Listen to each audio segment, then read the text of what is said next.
L'intérêt peut-il être une valeur morale? Thèse. Toutes les actions commises par l'homme obéissent à l'intérêt. Animal social, l'individu agit en faveur des autres.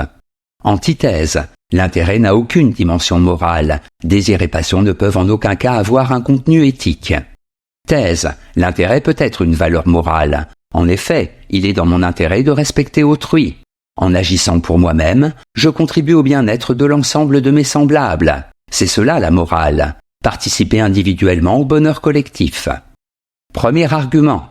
Pas de bonne politique sans bonne éducation. L'art du politique, écrit Claude Adrien Helvétius, est de faire en sorte qu'il soit dans l'intérêt de chacun d'être vertueux.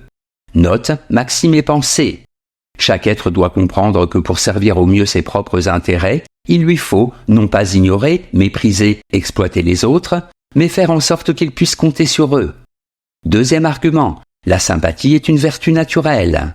Adam Smith, dans Théorie des sentiments moraux, admet une sympathie humaine. C'est pourquoi l'on peut penser avec Vauvenargues qu'il y a des semences de bonté et de justice dans le cœur de l'homme, si l'intérêt propre y domine. Réflexion et maxime. C'est parce que j'ai plus intérêt à être aimé que haï que je chercherai à me montrer bon envers autrui. Troisième argument. L'intérêt peut conduire au dévouement. Nombre d'actions humaines sont commandées par une sorte d'intérêt que l'on appelle en propres termes le désintéressement, constate Georges Duhamel dans Position française. Il faut bien reconnaître ce fait. Je peux tirer un plaisir tout à fait personnel à donner à autrui ce que pourtant je convoitais ardemment, à me sacrifier pour lui venir en aide.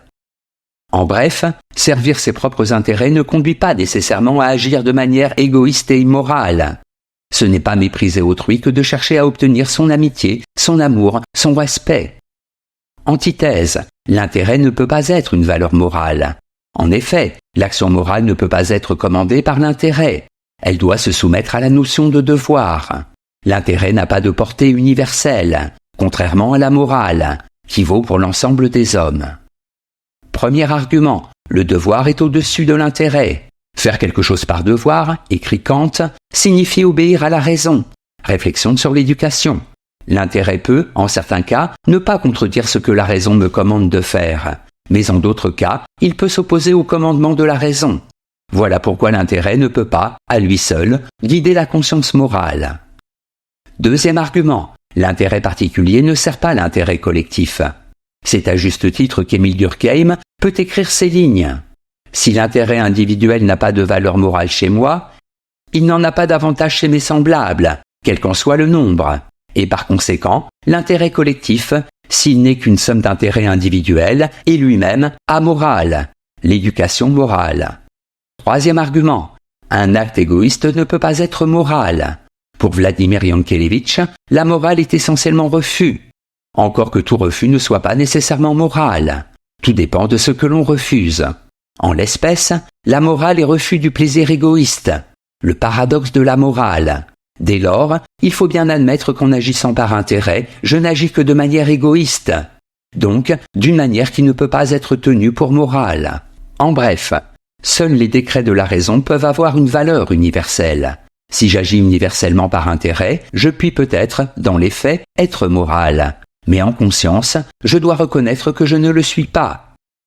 Synthèse. Si l'on considère que tous les hommes, pris individuellement, ont intérêt à agir de façon morale, alors l'on peut, effectivement, reconnaître à l'intérêt une valeur éthique. Le problème est qu'il n'est guère possible d'éduquer les enfants, les peuples, en leur disant « Contentez-vous de servir vos intérêts, et vous agirez de manière morale ». Une toute petite minorité d'individus peut comprendre que l'égoïsme ne s'oppose pas obligatoirement à l'altruisme. Généralement, l'intérêt est synonyme d'action particulière dont l'accomplissement se fait aux dépens d'autrui. Il faut faire effort de réfléchir pour comprendre que je ne suis rien sans les autres, que j'ai constamment besoin d'eux, et que, par conséquent, je leur dois ma vie, ma santé, mon éducation et même ma réussite professionnelle. L'intérêt n'a de valeur morale que s'il prend en compte le fait que c'est l'existence d'autrui qui rend la mienne possible. Note et commentaire. Intérêt, du latin interest. Il importe.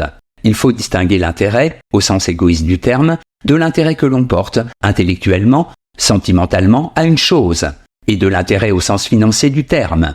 Une somme d'argent prêtée peut rapporter des intérêts. Citation. Je mets en formule un principe. Tout naturalisme moral, c'est-à-dire toute morale saine, est dominé par un instinct de la vie. C'est toujours à l'un des commandements de la vie que répond tout canon de tu dois et tu ne dois pas. C'est toujours une entrave ou une résistance aux voies de la vie qui se trouve éliminée. Nietzsche, Le crépuscule des idoles.